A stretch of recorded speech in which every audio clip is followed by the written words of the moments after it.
3 mots pour décrire la charpente des fauves. Chaotique. Sauvage. Et infini.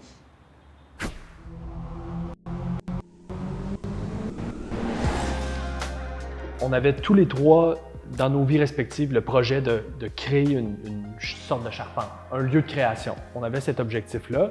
On s'est rencontrés autour de ce désir-là parce qu'on reconnaissait tous les trois qu'il manquait ça à Québec, un lieu de création. Il est arrivé une opportunité en 2020 de reprendre les espaces ici à la Charpente et de concrétiser donc le projet qu'on mijotait depuis longtemps et de rendre ces lieux-là accessibles à la communauté.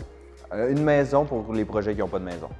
Et il n'y a pas beaucoup d'espace à Québec pour la rencontre multi, pour la rencontre de toutes les disciplines ensemble. Puis un espace avec des locaux vacants. La Charpente, c'est 14 000 pieds carrés, c'est énorme. On a une boîte noire, on a des locaux de répétition, on a un studio de son, un atelier, une salle de montage.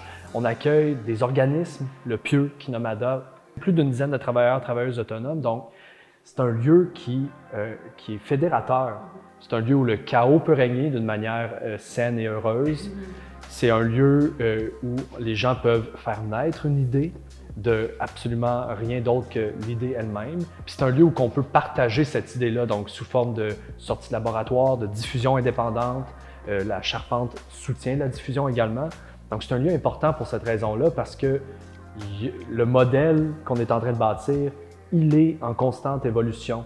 Et ça nous permet de créer un lieu qui est à l'image de notre époque. À l'image de ce qui l'habite, puis à l'image du milieu dans lequel elle évolue.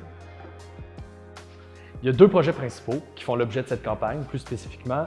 Il y a l'atelier de fabrication et il y a la galerie Fauve. L'espace dans lequel on est, c'est un lieu qui sert pour la performance, pour l'installation.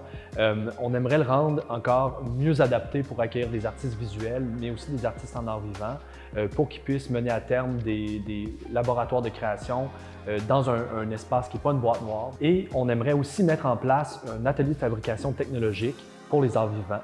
Donc, de permettre aux artistes en art vivant de la Ville de Québec d'avoir accès autant à des imprimantes 3D qu'à des découpeuses laser, des CNC, mais aussi des outils plus artisanaux, ateliers de couture, sérigraphie, faire de cet espace-là un lieu bien équipé et accueillant. On aurait aussi besoin de l'argent pour l'entretien de la bâtisse. On parle de l'entretien général, autant pour l'entretien ménager que l'entretien de l'équipement, pour les ressources humaines, pour la gestion de l'endroit.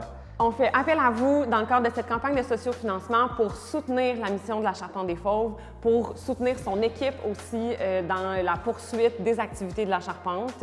On croise beaucoup de gens, on croise beaucoup d'artistes, des amis qui se demandent comment on peut participer, comment on peut donner parce que c'est vraiment un beau projet.